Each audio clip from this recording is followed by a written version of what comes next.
talk about Squiggly tail. wavy tails. Yes, that's what we're going to talk about today. Wavy tails, squiggly tails, right? So let's take a gecko out that we have. It's Velvet. I don't know if you've seen her before, but she has a kind of squiggly tail. So we're going to take you out to show her. Okay.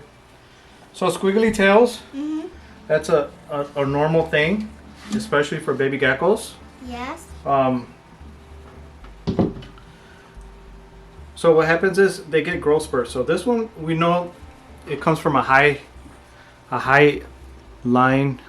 gecko breeder, but you can see the squiggly tail, right? And we're going to, in the future, we're going to keep updates on her, and you'll be able to see.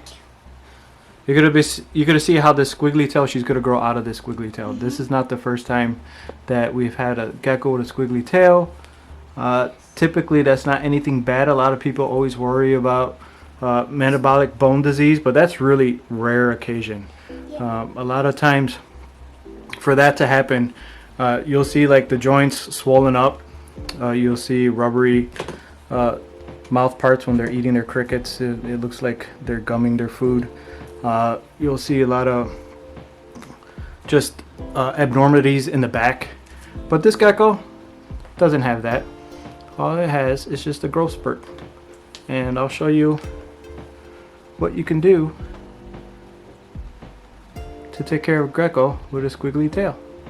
Yeah, and sometimes them get squiggly. Sometimes them get squiggly tails because the cricket feeding bowls. Sometimes them go in and get their against the glass, and them kind of get squiggly tails like this. Yeah, so what she's talking about is floppy tail syndrome. That's also a reason why these geckos will have a squiggly tail. What happens is the gecko will hang upside down, and their tails will flop over. And if they do that a lot of times, over and over, night after night, then what happens is their tail gets stuck up in that form and it gets squiggly. Yeah. If the gecko's sleeping up against a glass or like a cricket bowl, like she said, it can also kink over to the side, and as a gecko grows, it'll have that little squiggly in the tail. So to prevent that, there's a couple things you can do. You can either add more climbing like little branches and put more like foliage and stuff in there so the gecko doesn't want to climb upside down, to keep that from happening. And or what's the other thing? Do you remember what the other thing was to keep the gecko tail from? Well, we just coach them off. That's what we do. So if I see a gecko, like let's say this gecko decides that it wants to, I'll give you another close-up picture because I know you guys like it. If you guys want to, just when you see your gecko upside down in the tank, you want to kind of just coach them off the top. And I had to do that a couple times. Once you do it once or twice and you see the gecko and they don't want to go up there anymore, you just help them down and you do it again, and then usually that takes care of them hanging upside down. Or like she said, you put some extra climbing branches in there for your gecko. And you gotta get medicine for them when them, when them have squiggly tails. Sometimes you gotta do that. That's a great point. Yeah. Okay, so she mentioned medicine. A lot of times, if you do have a gecko that's got extreme squiggly tail, you want to take it to the vet, and the vet will show you how to give them liquid calcium. I don't personally ever had to give my geckos liquid calcium, but if you do, if you're at that point and you're like, I got to give my gecko some liquid calcium, take it to the vet. There's a measurement you got to take, and you got to use a syringe, and you got to give the gecko a proper amount. So you want to make sure you're giving your gecko a proper amount. You don't give them too much calcium, right? Right. So we want to talk about a little bit of their diet right now, right? Because calcium deficiency in a gecko will cause squiggly tail. you gotta give them good food. You want dusted crickets like we did in our other video. We feed them, show them what we feed them. Yep. Pangea food. Yep, and Reptiles. And we switch them out. This is really good, healthy diet. That helps to keep their, you know, they have enough calcium in these powder diets. You mix them up and you give them to your gecko. Can I show them the other ones? Yeah, you can show them which one you want to show. Okay, so we got different flavors. Yeah, different flavors. Like this one, green flavor. And here you can show them this one. The red one. Yep. So there's a lot of different flavors. See what your gecko likes. You could feed them. The other thing that could cause squiggly tails is dehydration. Yes, when your gecko is being shipped, you buy your gecko from a breeder, and the gecko comes and they're dehydrated. So you want to make sure you hydrate that gecko real fast. Put a a water bowl in there, mist them down, and then make sure they get dehydrated. Don't play with your gecko when you get them home. Make sure the gecko's not stressed out. Stress is another reason why gecko tails are squiggly. Too much stress. Leave them alone. You get them home, put them away. Make sure they're nice and healthy and safe, and don't touch your gecko until you see it's eating and it's hydrated and it's doing well. You can wait to check on them too. Yeah, check on them too.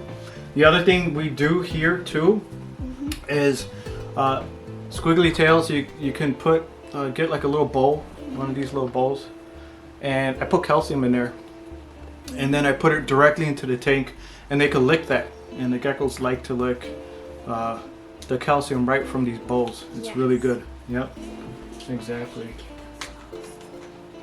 I ordered these bowls online. You could get them on Amazon. They're small little bowls.